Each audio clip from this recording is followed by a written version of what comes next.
Welcome back to the Forex Fortress. I've just had a nice little day getting my ears lowered and putting the glasses back on, and now we have plenty to talk about on good old Forex, and also follow up on this morning's Bitcoin analysis as we are seeing that short-term move happen in front of our very eyes right now. So with that said, I'd like to wish you the best, and let's get into it and waste no more time. Anyways, with good old Dixie, what do we have right here? As always, we do start off with Dixie, and looking like a little bit of a short-term reversal, in fact, as did head down, didn't necessarily get our full target all the way down towards about $90 or a little bit below 90 bucks on the weekly. However, that is more of a long-term target, of course, and there is going to be bounces along the way, and I believe that we're probably going to see one somewhere around this region that we're currently in right now. Now, of course, do not lose sight of the higher-term timeframes, of which we did see the big bad breakdown 2 weeks ago, or sorry, about 3 weeks ago now, on that move below about 92 bucks right here, correlated with or combined with a death cross on the 55 and 200 on the weekly. Both very powerful things, as major structural support is broken at the same time, and that is going to set in a more long-term buy. So yes, I do still think that it likely has a little bit lower to go. However, short-term, are we in for a little bit of a bouncy bounce? Probably yes, within this region, as we do reference momentum oscillators right here. Actually not really seeing too much on the daily, but what I do want to go down is a very short-term time frames right here. Yes, indeed. And what does it look like? It looks like we are putting a little bit of a short-term low, and probably do try to trade back up towards the low 91 and a quarter-ish region. So extremely short-term, do I think that this one has a little bit of upside here? Yes, I do. Long-term still, downside to come.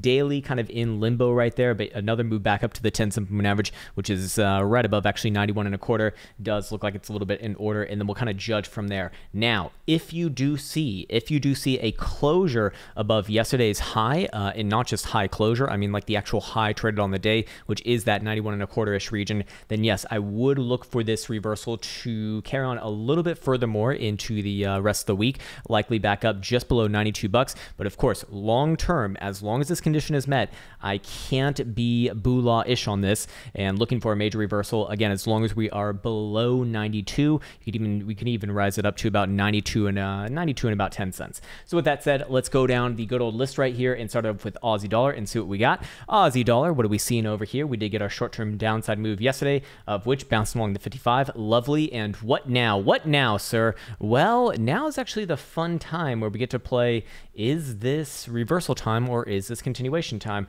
Looking at the weekly right here, I do still err a little bit more on the upside. In fact, still looking for somewhere around this major long-term pivot, which is actually going to be taking a little bit of back right here, which should be right around about 75.5 cents. So regardless of the fact, I do think that there is potential for a little bit more on this run. However, I do think that it is getting to likely its next high, of which if we do go back down to the lower term timeframes, do we see anything of note right here? Yeah, we saw the bearish divergence play out from yesterday. 4-hour jewel does seem like it might be lining up for a little bit of a sell signal right here. So yes, it is certainly cautionary times right now as volatility is expanding. But with that said, I don't see anything that is signaling a reversal as of just yet. So if we're going off a structure, what I would look for is any sort of a closure below here, below the 73.85 pivot. If you see anything like that, especially on a daily, then yes, I would be looking for a greater reversal here, probably bringing things back down to the low 73-cent region. Until then, though, I suppose I do remain a little bit cautiously bullish. It's kind of like Bitcoin as of the last couple months. Like, hey, it's warning signals, yes, but for now, still good as long as these conditions are met, and they are currently being met right now.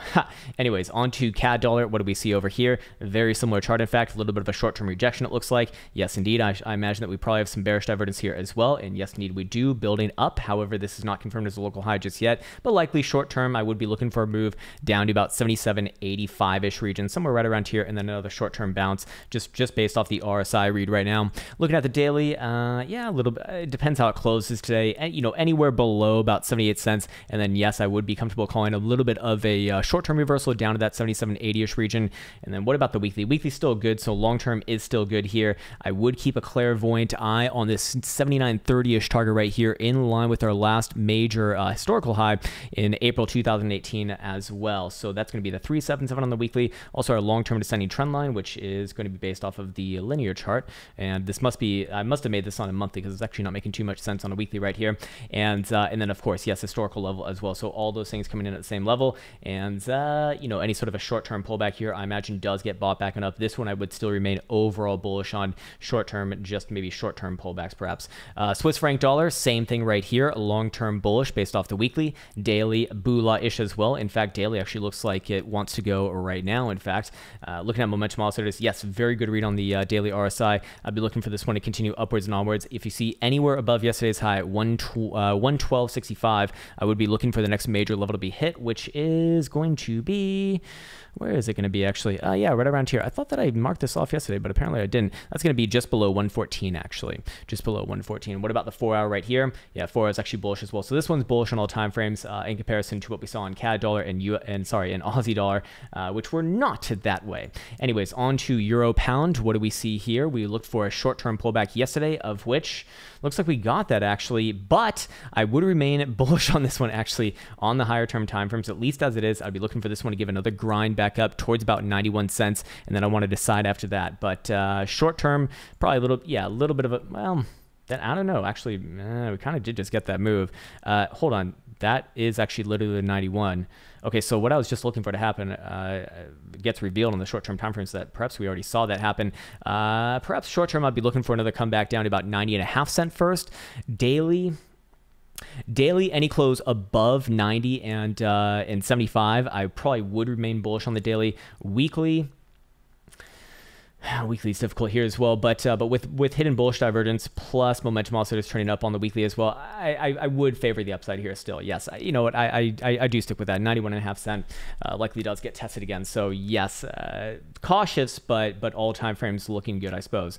Euro dollar still hanging around that 121 region, of which we were looking for a pop back up yesterday, and I believe that that's what we're seeing right now. Yes, indeed, and I'll be looking for this one to pop back up towards about 121.65 region, essentially the high of yesterday, and likely continue on to new likely new highs in this run. And this one's actually rather easy, in fact, as we can use yesterday's low as a bit of a backstop here. As long as this area is not taken out to the downside, and I'm just going to put an alert right there, I would be looking for this one to just travel its way upwards and onwards. And our next major target on the weekly is actually significantly higher, all the way around about 123.5 to 124.5. So long-term bullish, yes. Daily more or less good as long as we remain above yesterday's low. I am just looking for things to float upwards and onwards. The breakout appears to be real, in fact, and short-term time frames like the 4 hour, yeah, upside here as well. So all time frames looking more or less fine for the continuation. Maybe a little bit more sideways on the short term, but overall upside. Pound yen, what do we have right here? My favorite little shitcoin coming back down to our ripe old target. Holy shit! Actually, this one bounced. I was looking for more downside on this one yesterday. I'm gonna be wrong about that. Obviously, the bounce really fucking intense there, but that's why it's my favorite shitcoin, because you get price action like that. And would I remain bearish on this one long term? Yeah, I still would. This short term bounce though, does it get back up towards, I don't know, say 139.5? Maybe yes. Let's see what the short term time frames look like right here. Yeah, it does look like they actually do want to grind back up there. Yeah, maybe even a little bit above 139.5. However, long term, I'd still remain very cautious on it. I still do think that it's more or less within a toppy top area, and ultimately this thing will very likely come to the downside over the next few months. Pound dollar, what do we have over here? Same sort of thing, actually. Very similar chart. In fact, this one's actually a lot more interesting though than pound yen. The reason why is because hesitation within this region and potentially even a weekly closure below 133.3. Then yes, I'd be looking at this as a swing failure pattern, and I'd be looking for big moves to the downside at the rather quickly. I'd look for like 130.70-ish region first, and probably another bounce right there, and then further continuation onwards and forwards. But for right now, let's see, did I make this on a what did I make it? It must have made it on like a monthly or something. Hold on, let's go back on over here because that doesn't make much sense. Okay, yeah, there it is. All right, so it was made on a monthly.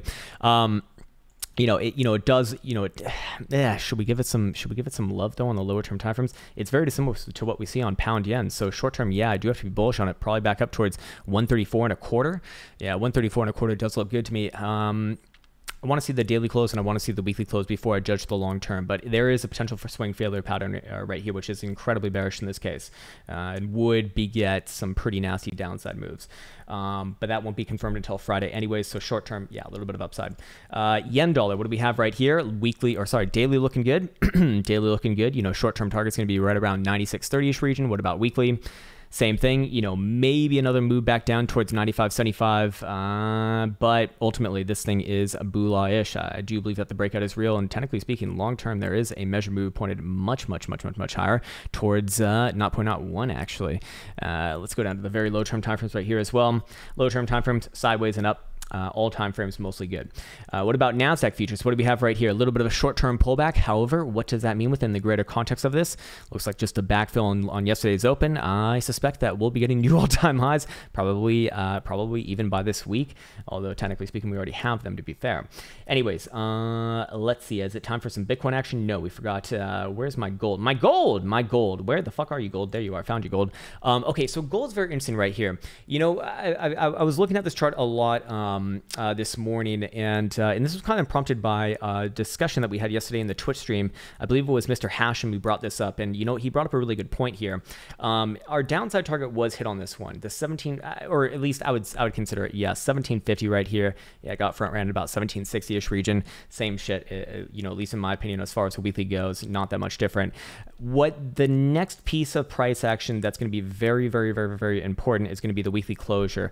I don't really care about what's happening on the daily. I don't care what's happening on the 4 hour. I don't care about anything else. Weekly or go fuck yourself.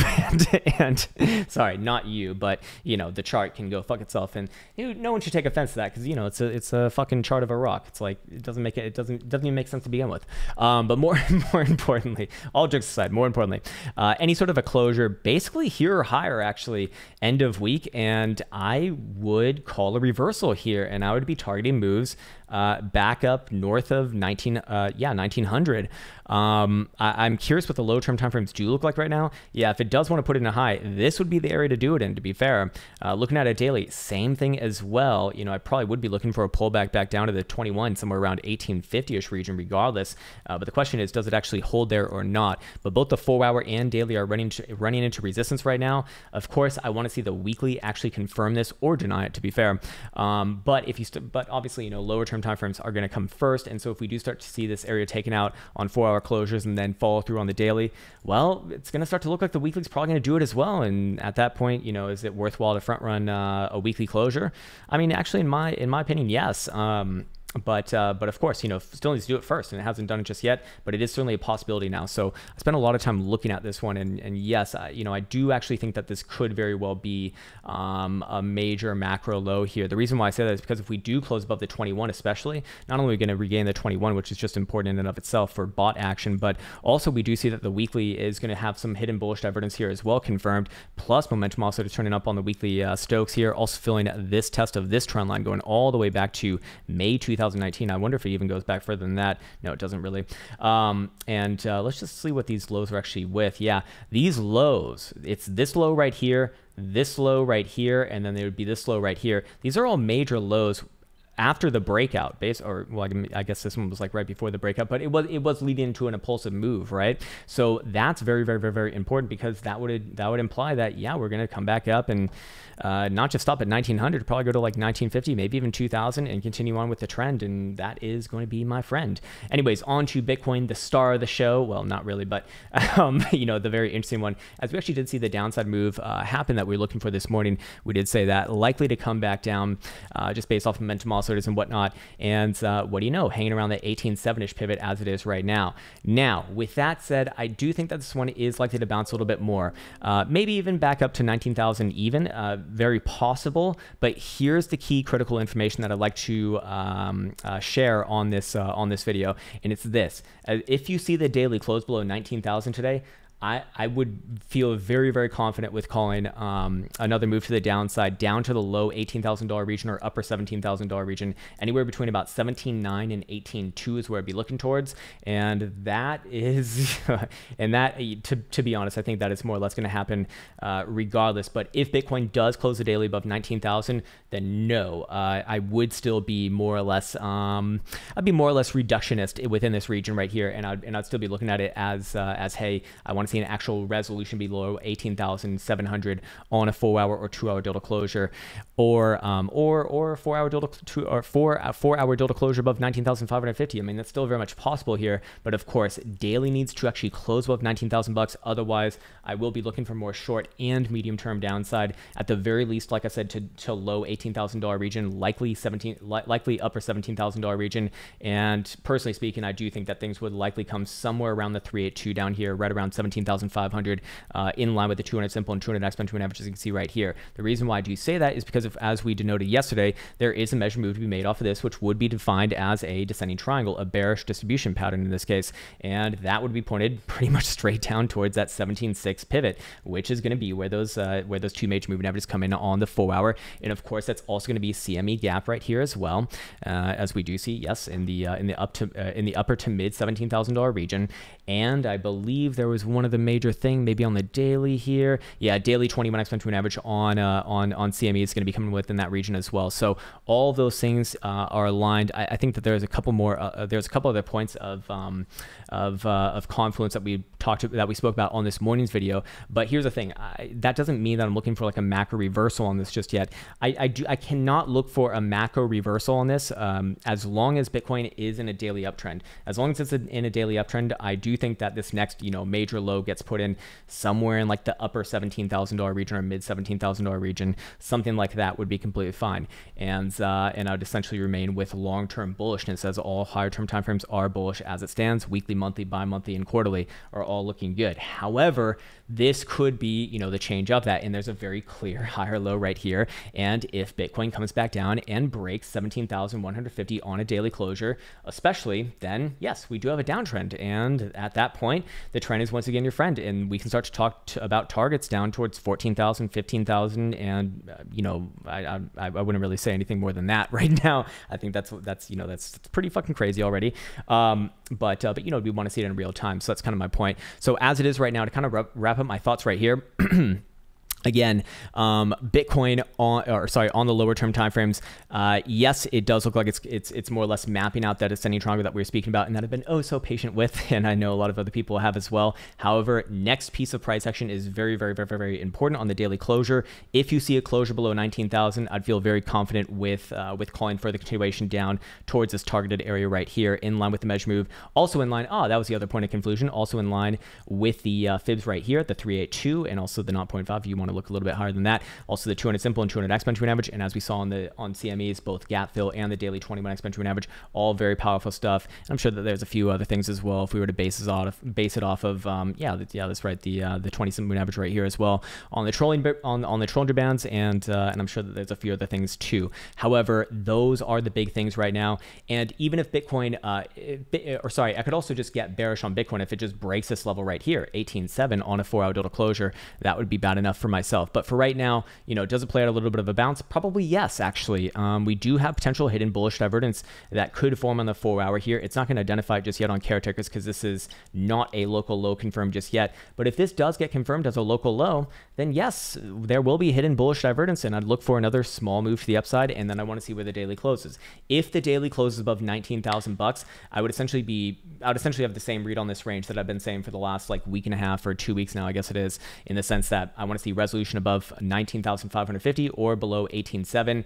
Until that happens, more sideways, but with historic volatility percentile looking like it actually does want to expand on the 4-hour right here. I still want to see that moving average flip around, but it's getting damn close.